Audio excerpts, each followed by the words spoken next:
खबरों में आगे बढ़ते हैं। नोएडा में दिव्या नाम की महिला को आइसक्रीम में कान खजूरा मिलने के आरोप पर अमूल का जवाब आया है। अमूल ने ऑफिशियल ट्विटर हैंडल से पोस्ट कर महिला पर गलत जानकारी देने का आरोप लगाया, तो वहीं आइसक्रीम टब नहीं देने का भी आरोप लगाया।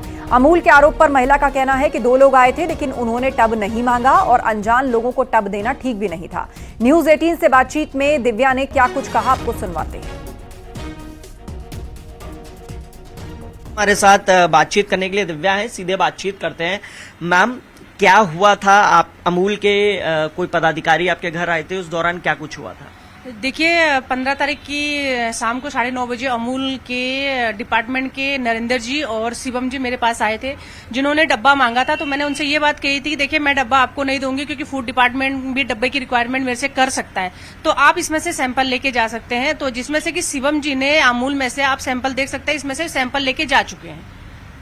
तो उसके बाद इस तरीके का जो ट्वीट आता है अमूल की तरफ से, ये तो दर्शा रहा है कि आप गलत इन्फॉर्मेशन दे रही हैं, आप झूठ बोल रही हैं, आप जांच में सहयोग नहीं कर रही हैं, ना तो आपने अमूल को ये डिब्बा दिया है। देखिए, सबसे बड़ी बात कि ये सभी को पता है कि एक तो अमूल की तरफ से गलती हुई है और दूसरी तरफ से अमूल अपनी तरफ से झूठा भ्रम फैला रहा है। अगर और उसके बाद भी कल भी अमूल की तरफ से कुछ पदाधिकारी आए थे और उन्होंने मेरे पास बिल्कुल भी इस बात का जिक्र नहीं किया कि बॉक्स ले जाना है। उस दिन वो बॉक्स नहीं ले गए थे। अगर कल उनके अधिकारी आए थे, अगर उनको बॉक्स की रिक्वायरमेंट थी तो वो बॉक्स लेके कल जा सकते थे। बट मैंने उनसे ये बात पूछी भी थी कि आप लोगों ने जो जांच के लिए आइसक्रीम लेके गए हो, उसका क्या किया। उन्होंने साफ बोला है मेरे से कि वो जांच अभी चल रही है।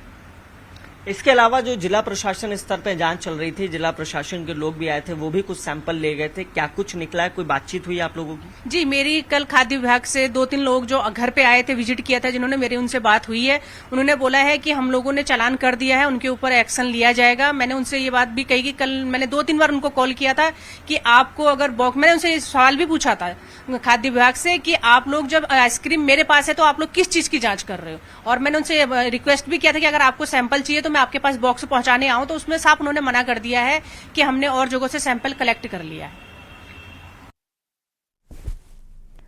सीएम योगी आदित्यनाथ के आदेशों पर ट्रैफिक विभाग का एक्शन लगातार जारी है। गाड़ियों में हूटर, शीशे पर ब्लैक फिल्म लगे होने का चालान कट रहा है। हूटर और ब्लैक फिल्म हटाए जा रहे हैं। हम आपको इस वक्त 2 तस्वीरें दिखा रहे हैं। पहली तस्वीर ग्रेटर नोएडा की है, जहां पुलिस और ट्रैफिक पुलिस गाड़ियों की चेकिंग कर रही है।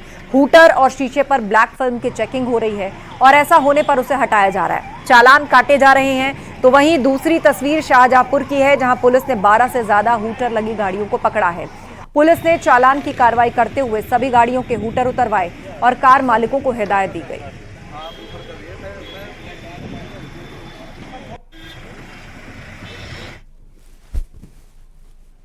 और कानपुर में आदेश देने के बाद भी अतिक्रमण न हटाए जाने पर नगर आयुक्त गुस्से में आ गए। वो खुद ही बुलडोजर लेकर अतिक्रमणकारियों को सबक सिखाने पहुंच गए और नाला सफाई में बाधा बने अतिक्रमण को खुद अपने सामने खड़े होकर तोड़वा दिया। इस दौरान बुलडोजर एक्शन की बाकायदा वीडियोग्राफी तक करवाई गई। नगर आयुक्त की इस कार्रवाई से अतिक्रमणकारियों में हड़कंप मचा हुआ है।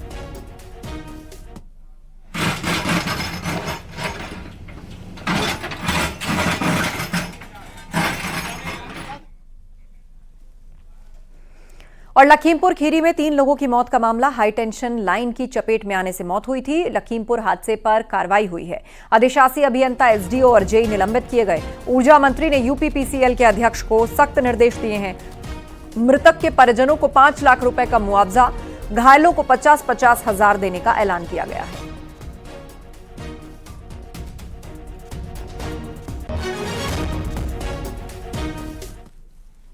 यूपी में अग्निकांड की लगातार घटनाएं हो रही हैं। हम आपको 3 तस्वीरें दिखाने जा रहे हैं। पहली तस्वीर आप देखेंगे लखनऊ की, जहां चिन्हट इलाके में गैराज में भीषण आग लग गई। गैराज में रखी गाड़ियां जलकर खाक हो गईं और आग से सीएनजी कारों में पूरी तरीके से आग लगी। दूसरी तस्वीर आगरा की है, जहां चलते ट्रक में आग लग गई। राहगीरों ने ट्रक ड्राइवर को आग लगने की जानकारी दी, तब इसको रोका गया। एक बड़ा हादसा यहां टल गया। तीसरी तस्वीर हमीरपुर जिले की है, जहां शॉर्ट सर्किट के चलते दुकानों में भीषण आग लग गई। कई दुकानें जलकर खाक हो गई।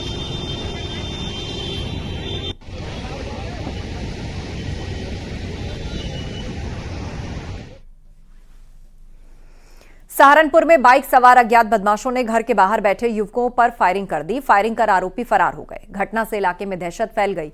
गोली चलाने की घटना सीसीटीवी में कैद हुई है। और ये तस्वीर हम आपको सीसीटीवी की ही दिखा रहे हैं। सहारनपुर की ये घटना है जहां पर फायरिंग होने से इलाके में दहशत फैल गई।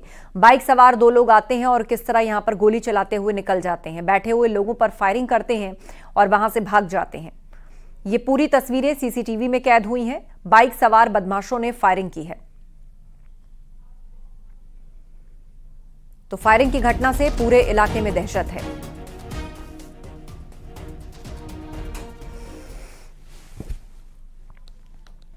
प्रियंका गांधी के वायनाड से चुनाव लड़ने को लेकर उनके पति रॉबर्ट वाड्रा का बयान सामने आया। वाड्रा ने कहा कि प्रियंका सदन में गरीबों मजदूरों के मुद्दे उठाएंगी और साथ ही उन्होंने अमेठी और रायबरेली जनता का आभार जताते हुए वहां की हर जरूरत को पूरा करने का भी वायदा किया।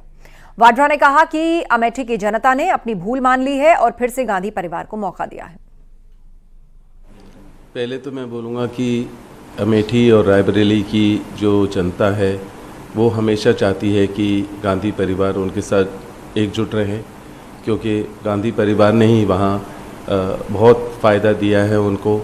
और उनको लगा था कि उनसे गलती हुई अमेठी में कि स्मृति ईरानी जी को उन्होंने एक मौका दिया, जिससे उन्होंने 5 साल में कोई प्रगति की तरफ देखा नहीं। और उनको लगा था कि गांधी परिवार से कोई भी सदस्य अगर लड़ेंगे तो उनको जरूर जिताएंगे। और रुकेंगे ब्रेक के लिए। खबरें लगातार